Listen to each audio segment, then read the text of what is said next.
Señal directa. Como bien sabemos, seguimos enfrentando lo que representa esta contingencia en materia de salud por causa de la pandemia de COVID-19 y junto con ello también a punto de cerrar ya un año, estamos en los últimos días de un año por demás difícil, no solamente en ese tema de la salud, sino también en lo económico. ¿Cuál debe ser este balance de cómo cierra el 2020 y cuál la expectativa para 2021? Es a lo que dedicamos los siguientes minutos y para ello saludamos al maestro Antonio Sánchez, investigador del Centro Universitario de Ciencias Económico-Administrativas en la Universidad de Guadalajara, con quien estaremos ya haciendo contacto en estos momentos para que nos dé este análisis. En principio diríamos, bueno, ya sabemos, según se ha venido refiriendo, estaríamos cerrando 2020 con una caída en el Producto Interno Bruto aproximada de 8 a 9%. 8 a 9% de reducción, es una caída histórica y una caída que es en buena medida similar a la que se registra en otras latitudes, prácticamente en el mundo entero, con pérdidas. Muy pocos países pueden hablar de que la libraron de mejor manera, pero sí con caídas importantes. Agradecemos al maestro Antonio Sánchez que ya se encuentre con nosotros. Buenas tardes. Buenas tardes, a sus órdenes. ¿Cómo cerramos 2020 en materia económica? Pues con una situación un poco preocupante en la cuestión de que desde el gobierno federal, pues los presupuestos van a ser muy restrictivos o han sido bastante ajustados y esto nos ha llevado a una situación donde pues se ve con bastante situación de preocupación por parte del sector empresarial y de la opinión de los inversionistas extranjeros hacia México, toda vez que las señales que se están enviando, bueno, pues son bastante preocupantes en este sentido. En condiciones generales, pues es un mal año, se cierra con bastante incertidumbre, preocupación en el ámbito empresarial, en el ámbito financiero y sobre todo en el campo legislativo de tipo económico fiscal, con bastante preocupación y con un ámbito totalmente generalizado negativo. No me gusta decir esto, pero es una realidad que se está dando, ¿verdad? Sobre todo en Jalisco, en el sector empresarial hacia el gobierno federal, pues no hay una muy buena disposición. Hemos oído a todos los actores políticos comentar que les preocupa bastante el desarrollo de la economía y sobre todo del crecimiento que se prevé, que el gobierno federal ha manifestado en un ámbito de crecer a un 4.5%, cosa que no sabemos cómo se le va a hacer. Si en términos generales, en este ámbito de la última reforma fiscal, se nos da una exposición de motivos donde hay sectores que se han contraído hasta un 10%. Entonces, ¿cómo vamos a crecer 14%? Eso está inexplicable en estos momentos. Bueno, ese crecimiento de 14% es imposible, ¿verdad? Hay quienes hablan de un 4% para el próximo año. ¿Se podría ver así? Pues si todas las condiciones siguen positivas y existieran buenas señales para volver a traer la inversión extranjera, de seguro sí. Pero como en este punto las situaciones económicas, las situaciones financieras, empresariales, depende de las señales que dé el gobierno, el panorama no se ve muy atractivo. Le explico por qué. En el ámbito de la subcontratación, los acuerdos que tenemos dentro del nuevo tratado comercial con Canadá y los Estados Unidos, estamos incumpliendo las cuestiones de los lineamientos de la subcontratación laboral. Esto que genera señales encontradas de que México no es un país digno, así de tajante y grave, para la inversión extranjera. Por consiguiente, ni para respetar tratados y acuerdos internacionales. Entonces, las respuestas del gobierno federal, que es el precursor y al que le corresponde la rectoría de la economía en términos jurídicos, pues son señales de que no hay seriedad y formalidad, y así las cosas, el sector empresarial prefiere guardarlo para un sexenio. Este sexenio en materia económica ser un sexenio perdido prácticamente. En materia de recaudación fiscal, bueno, hay una contracción tremenda, pero en materia de transparencia, recordemos que de la cuenta pública del ejercicio fiscal 2019 aún no se justifica casi el 56% del gasto fiscal ejercido. Entonces, ¿qué señales está enviando en este caso el gobierno federal en la cuestión económica financiera? Pues que hay incertidumbre. Al haber incertidumbre, los inversionistas no corren riesgos y retiran esas inversiones. Así de sencillo o de complicado, según se ha visto. Exacto. Otro factor que mucho se ha referido, pues es la falta de apoyos gubernamentales para que las empresas salgan un poco mejor libradas o menos raspadas de este año crítico.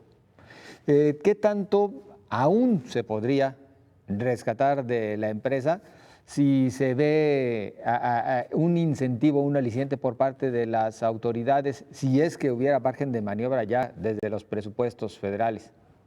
No, desde el presupuesto federal sí tengo que dar una mala noticia. En el pasado evento que tuvimos de reformas fiscales 2021, son puras medidas que se realizan al Código Fiscal de la Federación tendientes a aumentar los esquemas de fiscalización. Sin embargo, en la ley de ingresos, donde generalmente vienen los estímulos fiscales, no aparece un solo estímulo de diferir cuando menos los impuestos, el diferimiento de pago de las cuotas obrero-patronales, de las aportaciones de seguridad social, por ningún lado viene diferido. No vienen apoyos para la reducción del impuesto sobre la renta, no viene ninguna disminución sobre los efectos para incrementar las exportaciones. ¿Cuáles estímulos? No hay ninguno, salvo que de último momento, el Día de los Inocentes, publiquen en el Diario Oficial de la Federación algún estímulo. No hay hasta estos momentos, derivado de la reforma fiscal y del paquete económico 2021, ningún apoyo directo ni indirecto. Por el contrario, estamos viendo que se está fortaleciendo ahí la alianza federalista en el sentido de que se les va a contraer los gastos y el derribar todos los 109 fideicomisos de apoyo a los diferentes rubros de la economía nacional es sin duda una señal de que se está centralizando y estamos retrocediendo prácticamente 50 años en esquema de distribución de recursos federales hacia los estados. Por ahí escuché una diputada de la fracción parlamentaria de Morena por Jalisco, que a Jalisco no se le habían quitado recursos. Bueno, que no se le quitaron, tiene razón, se le borraron tácitamente del presupuesto de ingresos y egresos de la federación. Entonces, esas personas, esos diputados tienen que darle cuentas a la gente sobre cómo vamos a enfrentar una crisis económica, porque va a empezar la crisis y no va a ser la cuesta de enero, va a ser la cuesta sexenal. ¿A qué me refiero sexenal? 6 meses donde se van a tratar las empresas de sobrevivir. ¿Y por qué en esos primeros 6 meses? Porque tendrán que presentar sus declaraciones de impuestos donde se verá la contracción directa. En esta semana estuvimos en el ámbito profesional revisando los números y los cierres de ejercicio de bastantes empresas. ¿Qué nos encontramos? Las ventas caídas en algunos ámbitos de diferentes sectores económicos hasta en un 50%. Las del sector agrícola, las del sector empresarial, del sector de las exportaciones también caídas. Entonces el sector manufacturero desplomado hasta en un 30%. ¿Cuáles? Si hubiera algún incentivo por parte del gobierno federal, otro gallo nos cantara, pero no está siendo así. Estamos viendo desde la óptica jurídica, desde la óptica tributaria, que ya está captado lo que va a venir en el 2021 y no son ningún apoyo, ningún estímulo desde el ámbito ya lo publicado en el Diario Oficial de la Federación. Y sí, en cambio, la posibilidad de que se diera una mayor persecución del contribuyente, ¿no, maestro? Porque habrá necesidad de captar recursos. Mire, tan así que con la pistola en la mano y con el argumento jurídico en la mano, a las grandes empresas que supuestamente, a dicho del gobierno federal, eran evasoras, los grandes grupos multicorporativos y nacionales, no es cierto esto, se encontraban créditos fiscales controvertidos en acuerdos conclusivos en la Procuraduría Federal de la Defensa del Contribuyente y se encontraban también en los tribunales, el Tribunal Federal de Justicia Administrativa, pues ya les tenían por ahí el área ya presentadas sus denuncias por defraudación fiscal. Recordemos que en términos del 92 de código se pueden perseguir los delitos fiscales independientemente del proceso administrativo que guarden. Por eso es que se recaudó esas cantidades, fueron amenazados literal y técnicamente esos contribuyentes, al grado de que presentaron quejas en la Asociación Interamericana de Abogados, porque esas son prácticas que contravienen la presunción de inocencia y en materia fiscal también aplican. Ahora bien, si revisamos el Código Fiscal, venía una propuesta donde hasta con drones iban a fiscalizar al contribuyente y con fotografías. Bueno, esto es el más puro terrorismo, que yo creo que Hitler o la Gestapo lo envidiarían hacia este gobierno.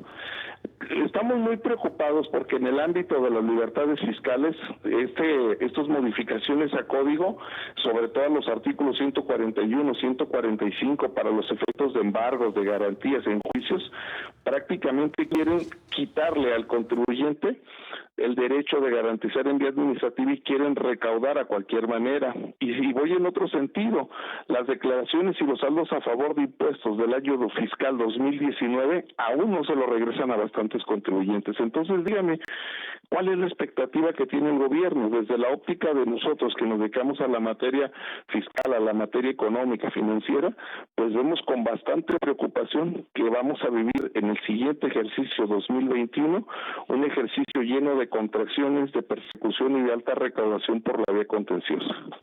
Maestro Antonio Sánchez, perdón la pregunta, pero tal vez así de simple tendría que ser. ¿La libraremos en 2021? Pues el país sí la va a librar porque México es más grande que los gobiernos, México es más grande y es una economía de veras multidisciplinaria. Nuestros empresarios y nuestro pueblo de México es más grande, sí la vamos a librar, pero con muchas dificultades, pero vuelvo a insistir, por los mexicanos, no por las acciones del gobierno. Es decir, será más el resultado del esfuerzo y del trabajo Sí, a nivel le voy individual. a poner un ejemplo. Se perdió 1 millón de empresas, se dieron de baja del Registro Federal de Contribuyentes. Digo empresas, no refiriéndome a personas jurídicas o personas morales, sino de empresarios, de personas físicas. 1 millón se fueron a cerrar y eso, por consiguiente, se despidieron a familias.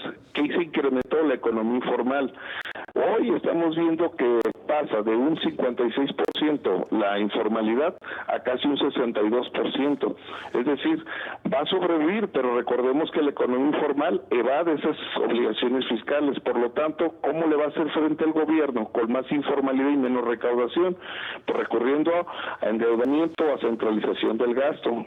Aunado a esto viene un proceso electoral 2021 donde el subejercicio que ha tenido el gobierno federal podría, no me consta, ser utilizado para fines electorales, como los grandes programas existencialistas que fueron presupuestados para 2021. Pues maestro Antonio Sánchez, la verdad es que muchísimo todavía por preguntar en torno a qué nos depara 2021. Lamentablemente el tiempo se nos ha terminado. Por nuestra parte agradecidos y en comunicación.